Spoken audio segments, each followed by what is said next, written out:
Respect isn't earned with noise. It isn't in the fake laugh, the desperate handshake, or the overplayed confidence of someone trying too hard. Real power? It walks in silent. It doesn't ask. It doesn't explain. It just is. Picture this. You enter a room, and without a word, people shift. Eyes follow. The air changes. Not because of what you said, but because of how you carry yourself. That's authority. That's control. That's the art of commanding respect without sound. The weak chatter to fill silence. The powerful weaponize silence. The weak overreact to prove strength. The powerful don't flinch, don't chase, don't justify. They let the world lean in, strain, and work for their approval. Machiavelli knew this centuries ago. Respect isn't spoken into existence. It's staged, embodied, and enforced through presence. A quiet mask of dominance, so potent it frustrates enemies, seduces allies, and makes even the bold hesitate before crossing you.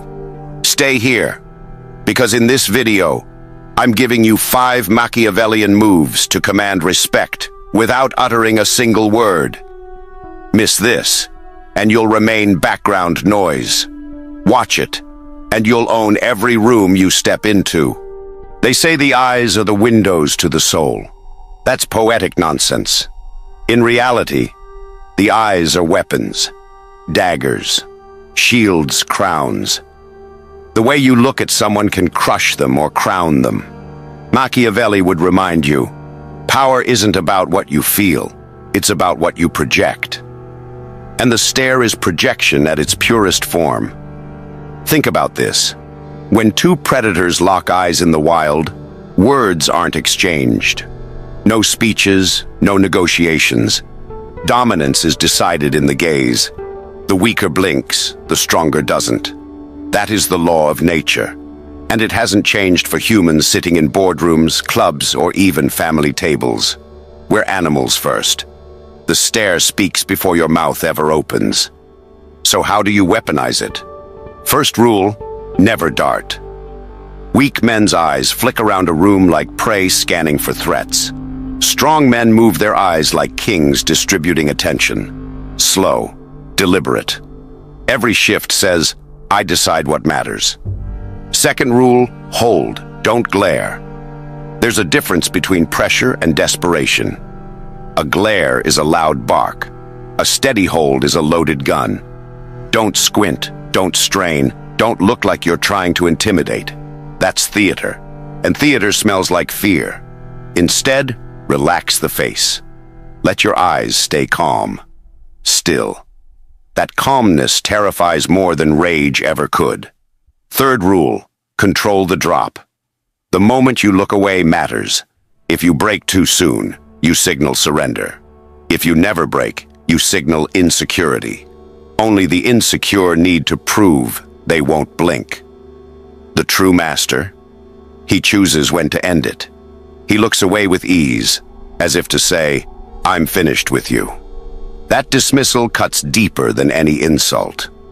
Let me give you a picture. Imagine you're in a negotiation. The other side throws terms at you, lists demands, raises their voice. Don't answer, don't fidget, don't scramble to respond. Just look at them. Calm, unmoved, let them drown in their own noise. Silence plus stare equals control. They'll start to fill the void. They'll stumble, justify, reveal weakness. All because your eyes stayed steady while theirs begged for escape. And here's the twist most people miss. The stare isn't just about confrontation. It's also about allure. Lovers know this. A well-timed, lingering gaze can pull someone towards you without a single word. Why? Because your eyes signal certainty, and certainty is magnetic. People are drawn to those who look at the world like it already belongs to them. Now, don't mistake this for a trick you can fake with a few practice runs in the mirror. The stare is powered by something deeper, inner nonchalance. If your heart races, if your palms sweat, if you're screaming inside, Your eyes will betray you. They'll jitter, flinch, dart. The true Machiavellian stare comes from being anchored, untouchable, unbothered. You cultivate it by caring less about approval and more about control. Practice this in daily life. Next time someone speaks, don't rush to nod, don't rush to answer. Just watch them, calm, silent. Let them carry the weight of the moment. See how quickly they begin to perform for you, how they rush to win back your approval. That's the power, because respect isn't commanded by noise. It's commanded by tension, and nothing builds tension like the stare. It's primal, it's unnerving, and it's unforgettable. Once you master it, you'll realize you don't need to raise your voice. Your eyes will raise the stakes. Power does not begin with words. It begins with how you stand, how you sit, how you move through space. Posture is silent dominance. Posture is the throne you carry on your back everywhere you go. Watch a weak man in any room. Shoulders slouched, arms folded tight, head dipped like he's apologizing for existing. His body screams what his mouth tries to hide: uncertainty, hesitation, submission. Now watch the powerful. Their bodies are fortresses, upright, open, unhurried. They are sitting on invisible thrones, and everyone else knows it. Stillness is command. Most people leak nervous energy, tapping, fidgeting, shifting weight. Each twitch is a confession. I am unsettled. I am not in control. But the man who holds still radiates calm menace. He doesn't waste motion. He doesn't scatter energy. His body is a quiet declaration. I am the center. I cannot be moved. The shoulders decide the battlefield. Rounded shoulders collapse a man inward. Broad, rolled-back shoulders project strength. They frame the chest, open the lungs, and send a single message. I am here, and I am unafraid. You don't need muscles for this. You need discipline. Strength is posture before it is biceps. Your head is your crown. Tilt it too far down, and you look broken. Tilt it too high, and you look arrogant. The crown position? Level. Steady. Chin slightly lifted, eyes direct. You are not looking up for permission or down in fear. You are looking straight at the world as if it owes you tribute. Movement must be deliberate. Posture is not frozen stiffness. It is measured control. Every shift of weight, every turn of the body must feel chosen, not accidental. Rising from a chair slowly, turning your head with precision, resting your hands with intention. These details shape the aura. Haste betrays desperation. Slowness radiates mastery. Even the way you sit matters. Weak men collapse into chairs like tired peasants. Strong men sit as if the chair is a throne. Back straight, legs planted or crossed with confidence, arms relaxed but not hidden. It's not about arrogance, it's about presence. The posture says, "This is my ground. You are in my court." Now picture this. You're in a high-stakes meeting. Voices clash, egos flare, chaos fills the air. But you don't join the scramble. You sit still, upright, calm. While they fight to be heard, people start noticing the only one who doesn't fight for attention: you. Your posture becomes a gravitational pull. Silence plus posture turns into dominance. Here's the Machiavellian truth. People judge by appearances. They don't see your courage, your intelligence, your discipline. They see how you carry yourself. And if your posture declares weakness, nothing else matters. But if your posture declares rule, even your silence becomes command. To master posture, you must master your mind. A desperate heart creates desperate movements. But when you decide you have nothing to prove, your body naturally straightens, steadies, opens. Posture is not a trick.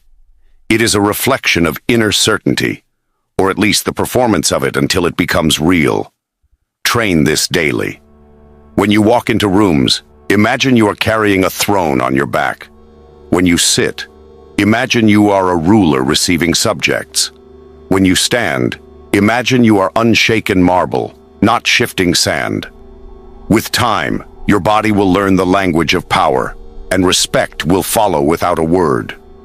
Machiavelli would remind us, rulers must appear strong, disciplined, firm, whether they truly are or not. Posture is that appearance. It is the stage costume of kings, the armor of generals, the silent roar of dominance. Sit on your invisible throne and watch how the world bends. Power isn't just seen in your eyes or your stance.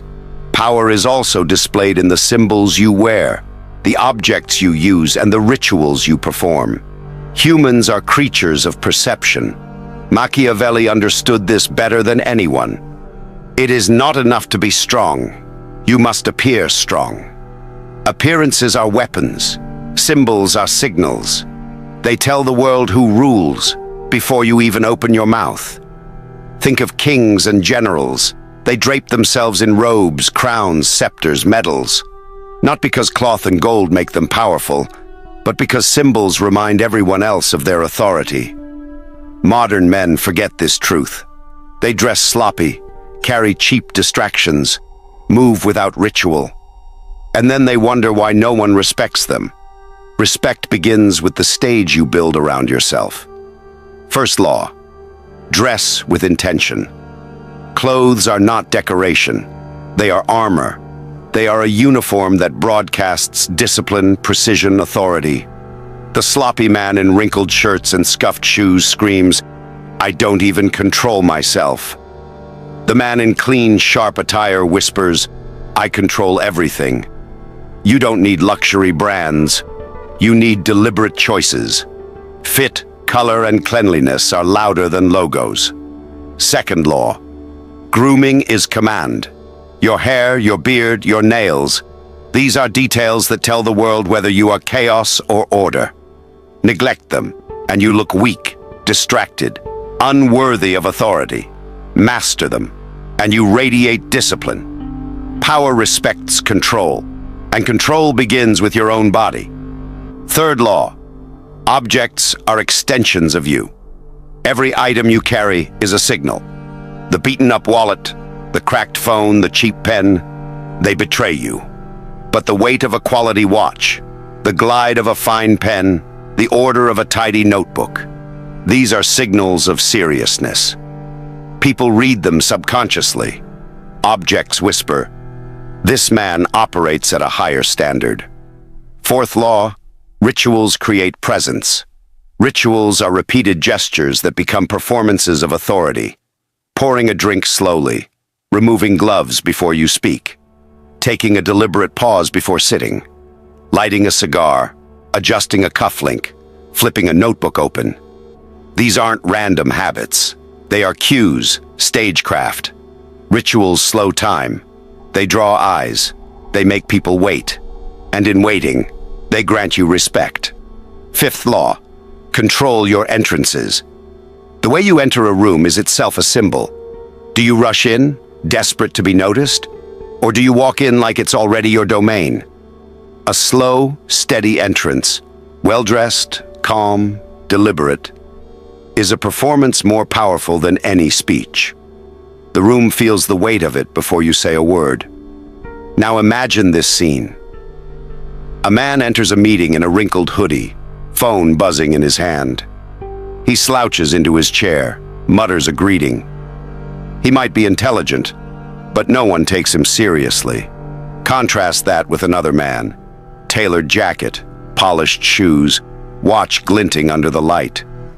He enters calmly, adjusts his sleeve, places his notebook on the table with precision.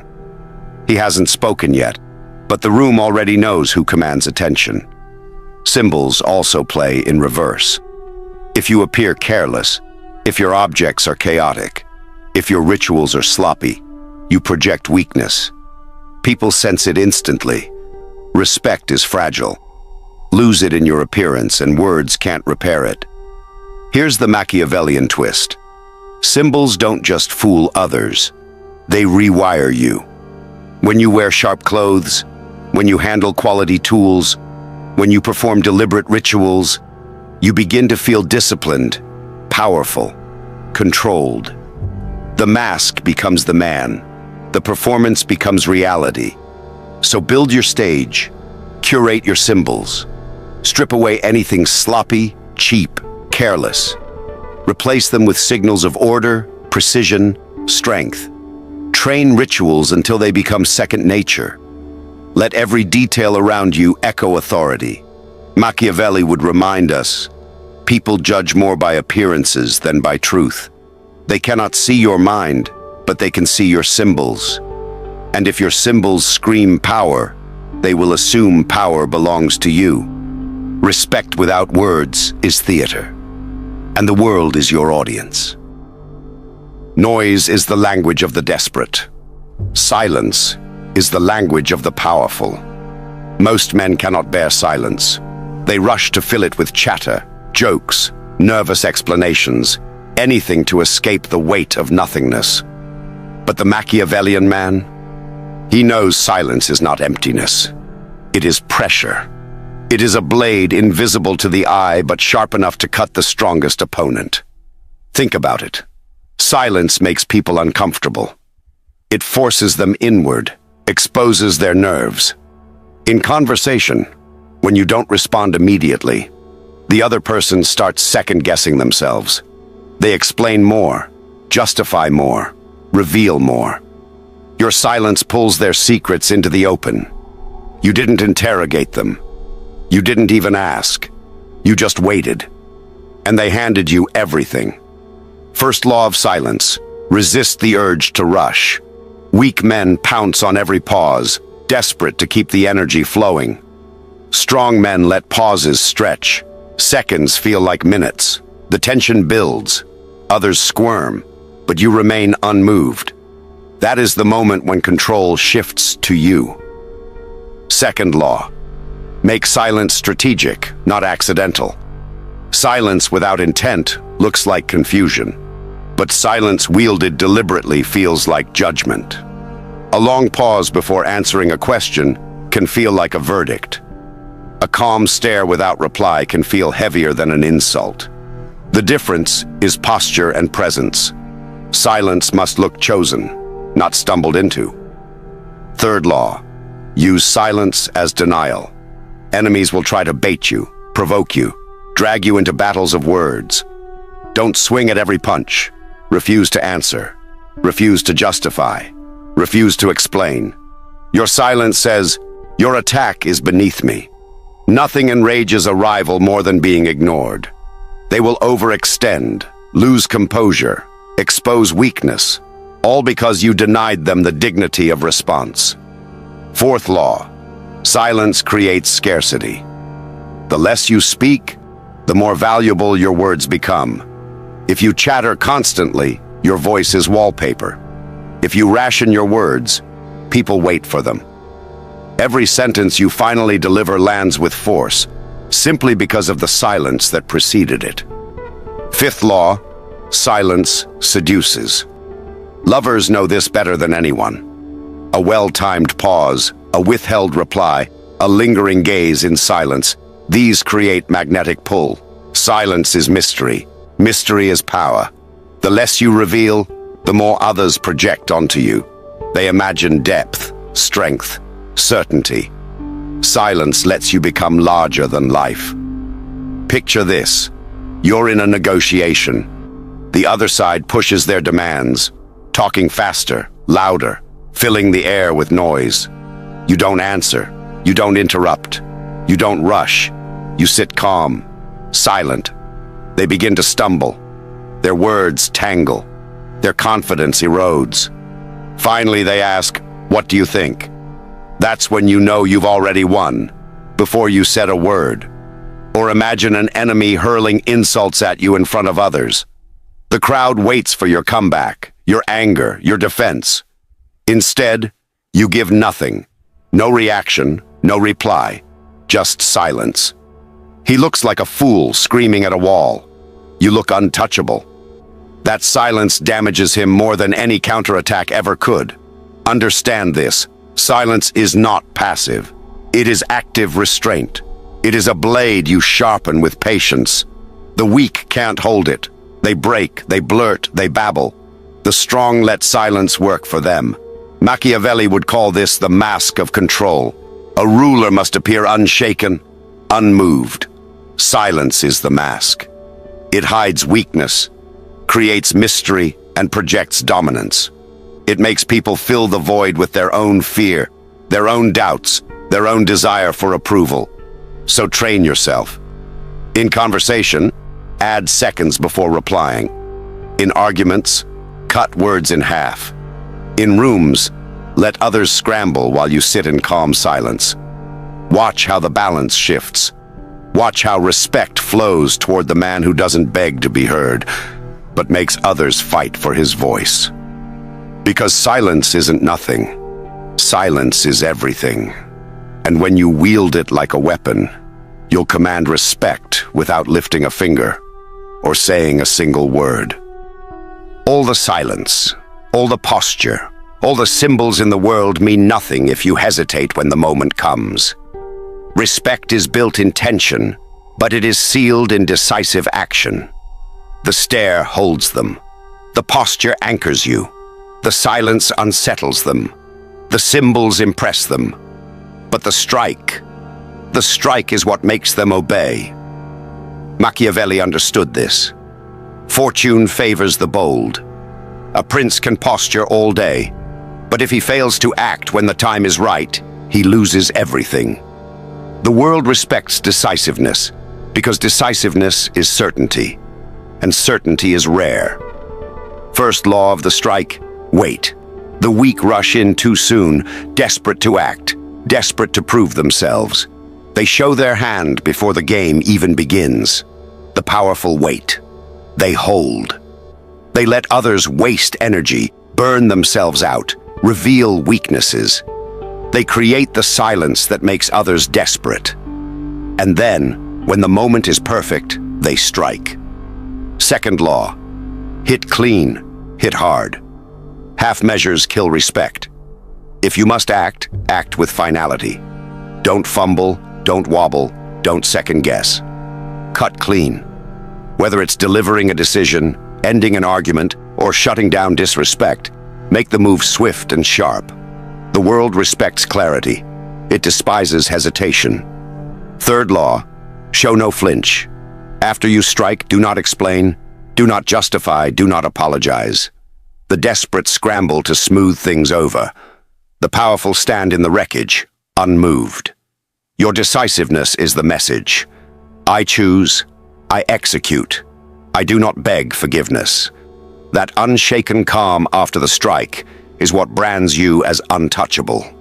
Fourth law, choose your battles. Not every insult deserves blood. Not every challenge deserves your hand. If you strike at everything, you look chaotic. If you strike rarely, strategically, people learn. When you move, it matters. Every strike becomes an event. The memory lingers. The legend grows.